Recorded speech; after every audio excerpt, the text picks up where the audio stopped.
The text arrived between helping customers at my boutique. I'm leaving you and moving to Miami with my 20-year-old girlfriend. I've already emptied our joint account, haha. My hands didn't shake as I read it. My voice didn't waver as I helped Mrs. Peterson pick out a scarf. The only sign that my husband of 12 years had just nuked our marriage via text was a slight tightening around my eyes. I waited until Mrs. Peterson left, her purchase wrapped in our signature silver paper, before typing my response. Good luck. My name is Claire, and at 38, I'd just received the most callous goodbye in history. But while Mark was probably gloating over his grand exit, imagining me in tears over his betrayal, I was calmly locking up my boutique for the day. The signs had been there for months. The late nights at work that never matched his pay deposits, the sudden password changes on his phone, the way he'd started going to the gym religiously, buying new clothes, trying to recapture his youth. 3 months ago, I'd found a receipt for dinner for two at an expensive restaurant on a night he'd claimed to be working late.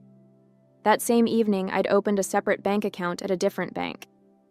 A week later, when he mentioned wanting to combine our accounts to simplify things, I'd agreed cheerfully while moving my personal savings to the new account. The joint account he'd just emptied? It contained exactly enough to keep him from getting suspicious, about 2 months' worth of regular deposits. The rest was safely tucked away, along with detailed records of every suspicious transaction he'd made over the past year. My phone buzzed again. Don't bother begging. Melissa and I leave tomorrow. I'll send for my things later. Melissa. The new receptionist at his office. I'd met her at the company Christmas party, watched her laugh too loudly at Mark's jokes, noticed how she'd touched his arm when she thought no one was looking. She was young enough to be his daughter, naive enough to think she was special. I didn't respond to his text. Instead, I called my lawyer, the one I'd consulted 2 months ago when I'd found the hotel charges on our credit card statement. It's time, I said simply. He just made his move. The papers are ready, she replied. I'll file them first thing tomorrow. Do you want me to have him served in Miami? No rush. Let him think he's won first. Another text from Mark. I know this must be hard for you. You're not getting any younger after all. At least you have your little shop to keep you busy. My little shop. The successful boutique I'd built from scratch. The one that generated more income than his middle management position. The one whose profits I'd carefully kept separate from our joint finances. I smiled, thinking of the certified letters that would greet him in Miami. Let him enjoy his moment of triumph. I spent that evening in our house. My house, since I'd inherited it from my grandmother, and kept it in my name despite Mark's repeated suggestions to add him to the deed. Another lucky instinct that had paid off. While organizing the paperwork my lawyer would need, I found our wedding album. Mark looked so different then, before his midlife crisis had turned him into a caricature of his former self. These days he wore shirts too tight for his softening middle, tried too hard to connect with the 20-somethings at his office, used slang that sounded ridiculous coming from a man of 45. My phone kept buzzing with texts from him, each one more condescending than the last. I've been planning this for months. Melissa understands me in ways you never could. You'll be fine. Maybe you'll find someone more your own age. Already told my family. They agree we grew apart. It's nobody's fault, really. I screenshotted each message, adding them to my evidence folder. Let him dig his hole deeper. My lawyer would love his casual admission of premeditation, his gleeful announcement about emptying our account. The last text caught my attention. BTW, I used the joint card to book our flights and hotel. Consider it my parting gift, LOL. Perfect. I called the credit card company. Mrs. Harrison speaking. I need to report fraudulent charges and cancel a card immediately. Of course, ma'am. Can you identify the charges? 2 first-class tickets to Miami booked today. Hotel charges at the Royal Palm. And I'll need to remove my husband as an authorized user. Do you have documentation of the fraud? Text messages from my husband admitting he used our joint card to book travel with his girlfriend after emptying our bank account. I'll be happy to forward them. The representative's professional tone couldn't quite hide her satisfaction as she canceled the charges. Mark and Melissa would arrive at the airport tomorrow to find their tickets invalidated, their hotel reservation canceled. My phone buzzed again. Don't worry about the house. I'll let you stay there until you find something smaller. I actually laughed out loud at that one. Did he really think he had any claim to my grandmother's house? Had his ego grown so large that he'd forgotten whose name was on the deed? Another buzz. And I know the shop means a lot to you. We can work out a fair payment for your half. My half. Of my business. That I'd built myself, funded myself, grown myself, while he complained about my long hours and called it my hobby. I poured a glass of wine, the good stuff I'd been saving for a special occasion. This qualified. Tomorrow, Mark would learn some hard truths about property law and separate assets. But tonight, I'd enjoy the quiet and plan my next chapter. Morning brought a flurry of increasingly angry texts from Mark. What the heck did you do to our credit card?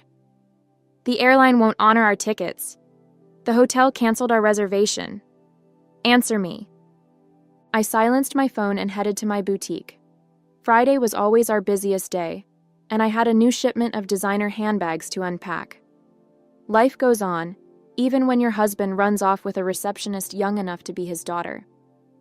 Around noon, his mother called. Claire, dear, Mark told us everything. About how controlling you've been, how you drove him away. He says you're being vindictive now, causing problems with his travel plans. I put her on speaker while I arranged a window display. Did he mention emptying our joint account and charging tickets for him and his girlfriend on our credit card? Silence.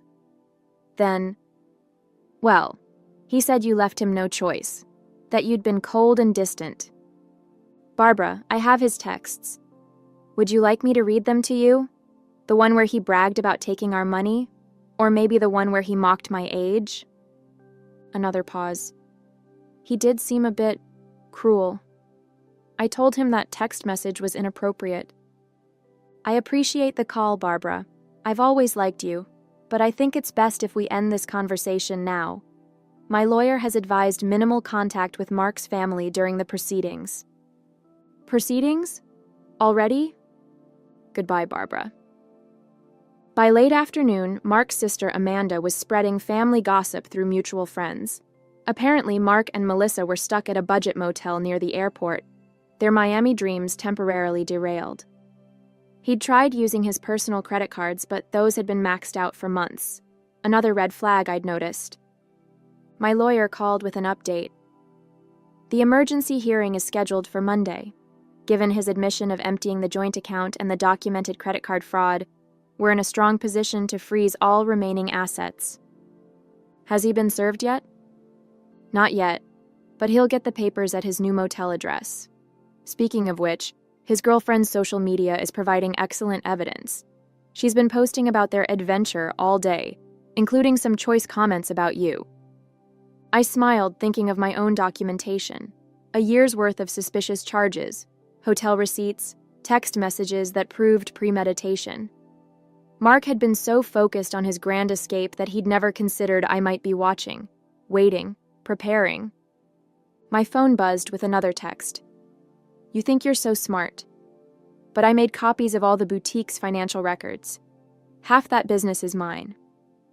I forwarded the text to my lawyer, adding it to the growing file of Mark's mistakes. Let him learn the hard way about separate assets and business ownership. Sometimes the best revenge is simply being prepared. The emergency hearing on Monday was everything I could have hoped for. Mark showed up in his new young wardrobe, designer jeans too tight for his age, a blazer that screamed midlife crisis. Melissa waited outside, her youth painfully obvious under the harsh courthouse lighting. My lawyer presented our evidence methodically. Mark's gleeful text about emptying our account, his credit card fraud, his documented history of hidden expenses. Each piece carefully collected over months of quiet observation. Your Honor, Mark's hastily hired lawyer attempted, my client admits to some rash decisions, but Mrs. Harrison's actions have been vindictive and calculating. Calculating? My lawyer countered. You mean prudent? My client protected her separate assets and maintained detailed records of her husband's suspicious behavior. That's not vindictive. That's smart business. The judge reviewed my documentation. The separate property deed to the house, the boutique's incorporation papers in my name only, the careful separation of business and personal finances that Mark had always complained about. Mr. Harrison, the judge addressed Mark directly, you admitted via text message to deliberately emptying a joint account and using shared credit cards to fund a trip with your girlfriend. Do you deny this? Mark shifted uncomfortably. I was just trying to make a clean break. By committing financial fraud? The judge raised an eyebrow.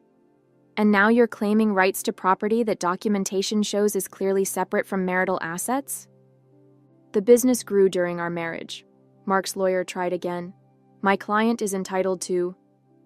The business was established before the marriage, my lawyer interrupted, and Mrs. Harrison maintained strict separation of business and personal finances throughout.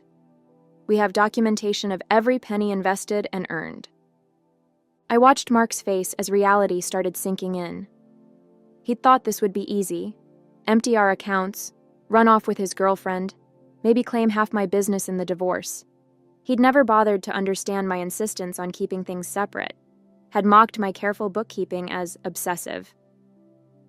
The court finds sufficient evidence of financial misconduct, the judge announced. All shared assets are frozen pending final dissolution. Mr. Harrison is ordered to return any funds removed from joint accounts within 24 hours. But that money's gone, Mark protested. We spent it on... Then I suggest you find a way to replace it, the judge cut him off. And Mr. Harrison, the court takes a very dim view of using shared credit cards to fund adventures with paramours. Outside the courthouse, I heard Melissa asking Mark about their Miami plans. His response was lost in the sound of my heels clicking confidently across the marble floor, heading back to the business he'd never understood or respected. The next few weeks brought a string of increasingly desperate moves from Mark. He tried claiming the boutique had been his idea. He remembered investing money in its early days. He even suggested he'd been my business partner all along, claims quickly disproven by my meticulous records. He's getting desperate, my lawyer observed. His girlfriend's social media shows they're staying at her studio apartment now. Apparently, living on a receptionist's salary isn't quite the glamorous escape he imagined. Mark's family started reaching out, their tone markedly different from their initial accusations. We had no idea, his sister Amanda admitted. He told us you'd been cold, controlling, that he needed to escape. But then we saw his texts, the way he bragged about taking your money. That's not the brother I thought I knew. His mother called again, this time in tears. The things he said about your age, about replacing you with someone younger, I raised him better than that. I thought I did anyway. I let their calls go to voicemail. Their support might have meant something weeks ago, but now it felt like rats deserting a sinking ship. The boutique thrived, ironically boosted by local gossip about my situation. Women started coming in specifically to show support, often leaving with far more than they'd planned to buy. My ex tried something similar, one customer confided while buying a designer handbag. Thought he'd take everything in the divorce. Men like that never expect us to be smarter than them.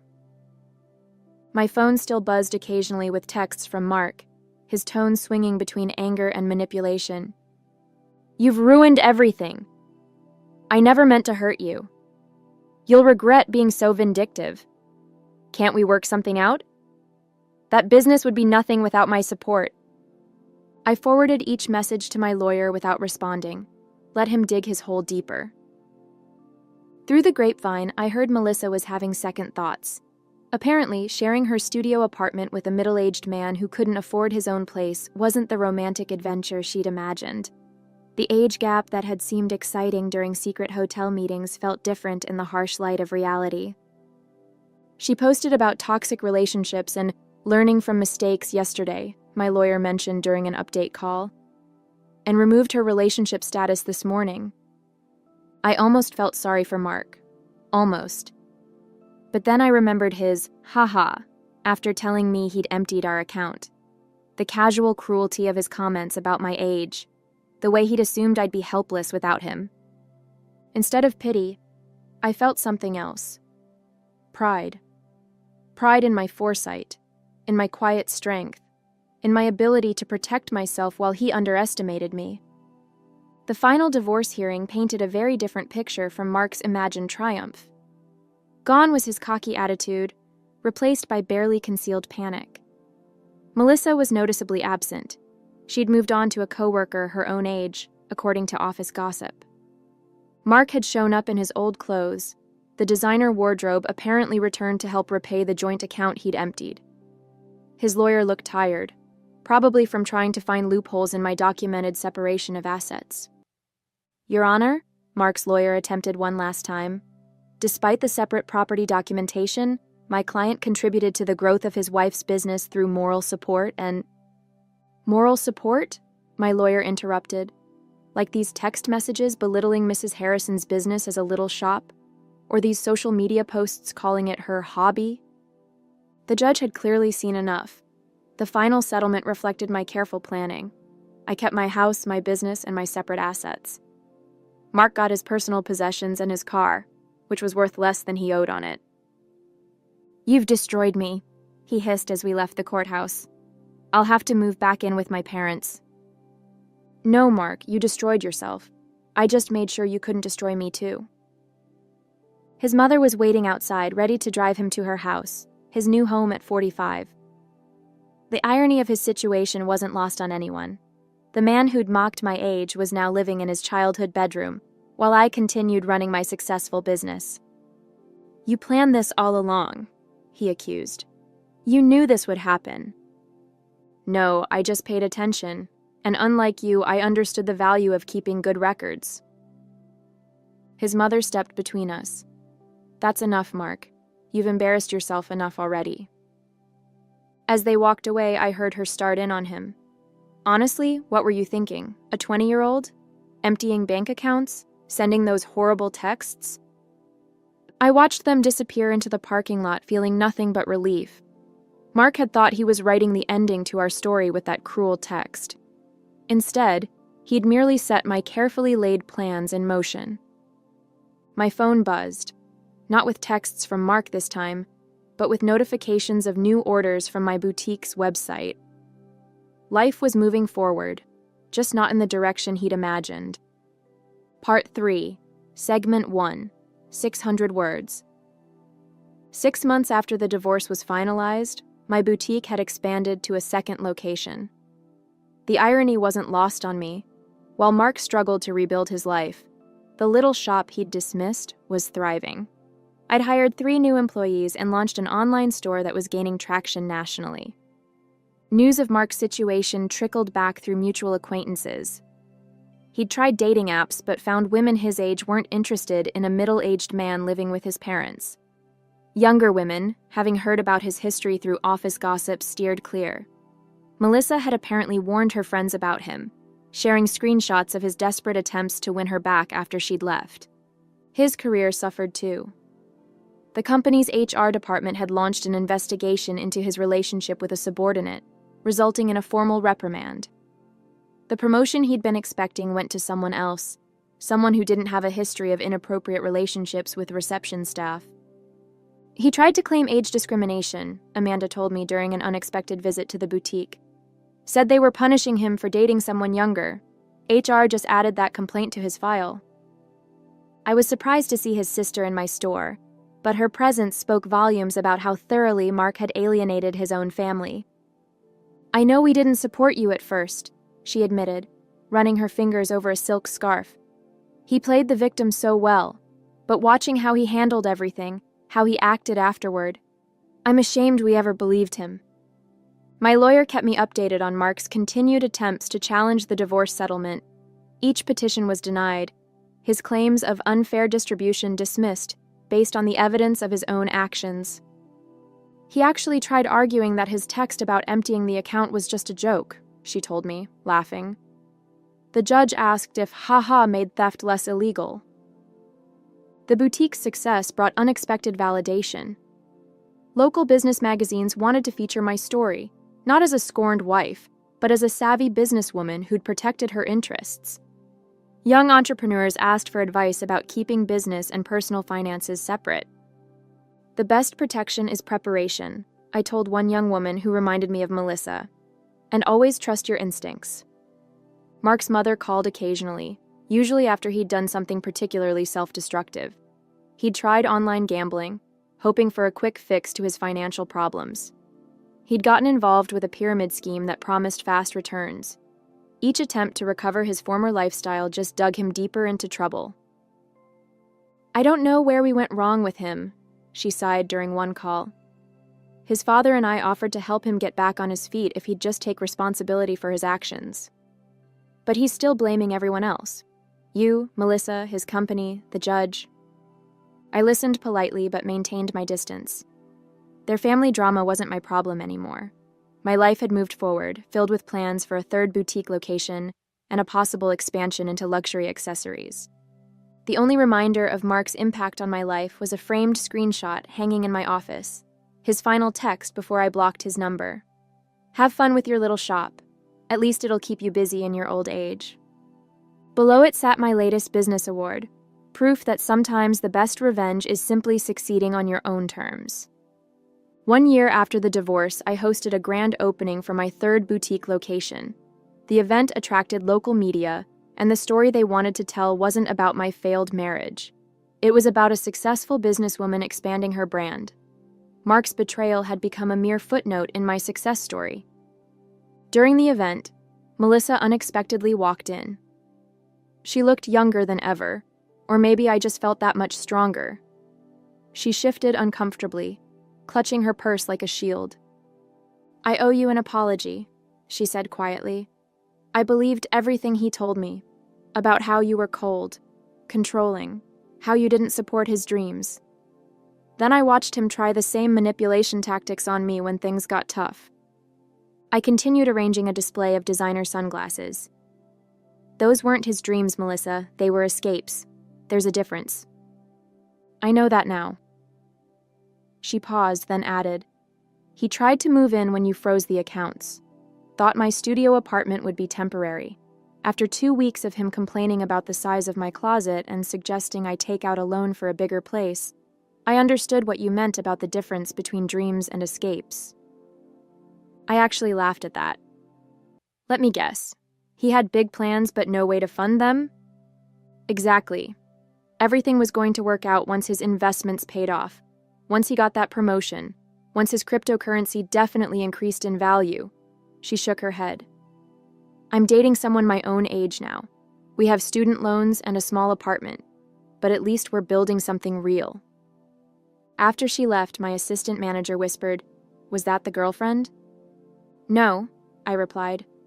That was just another woman who learned the same lesson I did.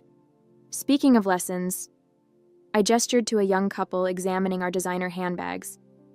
Let's talk about your idea for expanding our accessories line. The boutique had become more than just a business. It was a symbol of independence, of resilience, of the power of preparation. Young entrepreneurs often sought my advice, and I always emphasized the importance of protecting their assets. Mark's mother called one last time, not to discuss Mark, but to thank me. You taught our family an important lesson, she said, about enabling bad behavior, about making excuses for cruelty. Mark's still living at home, still blaming everyone else for his problems. But we're not defending him anymore. That's your legacy to our family, showing us the difference between supporting someone and enabling them. I thought about that legacy as I reviewed plans for a fourth location. Mark had intended to diminish me, to trade me in for a younger model and take half of everything I'd built. Instead, he'd inadvertently pushed me to become even stronger, more successful. My phone buzzed with a text from my lawyer. Mark filed another petition to revisit the settlement. Judge dismissed it immediately and ordered him to pay court costs. Thought you'd enjoy that. I smiled, thinking of him in his childhood bedroom, still trying to rewrite an ending that had been determined the moment he underestimated me.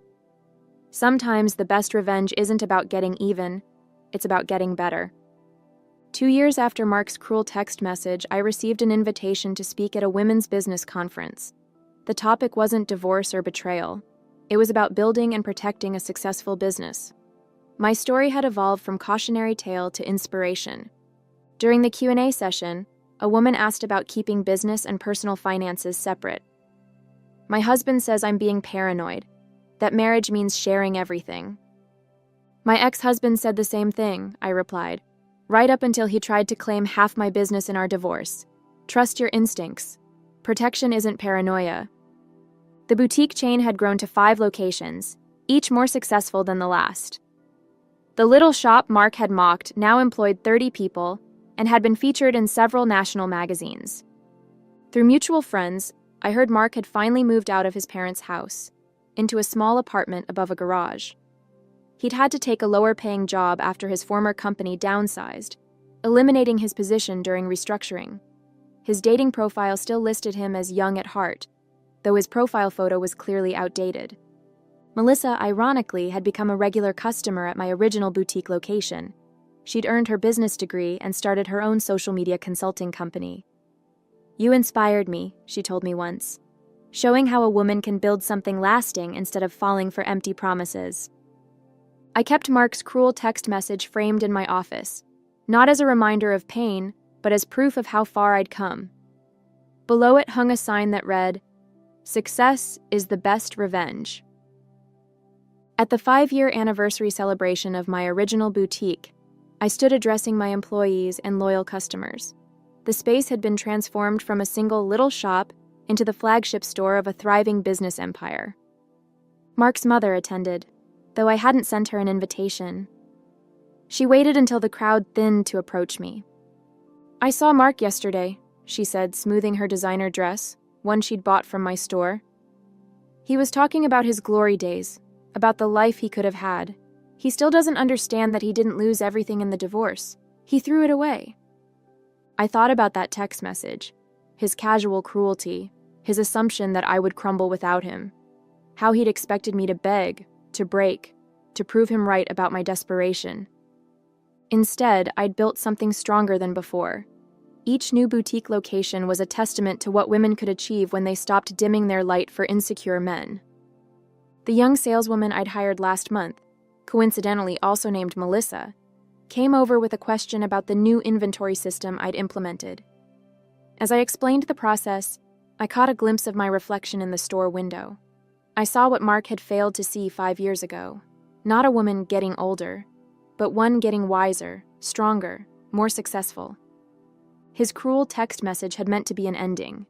Instead, it had been a beginning, not just for me, but for every woman who heard my story and realized she deserved better than someone else's midlife crisis.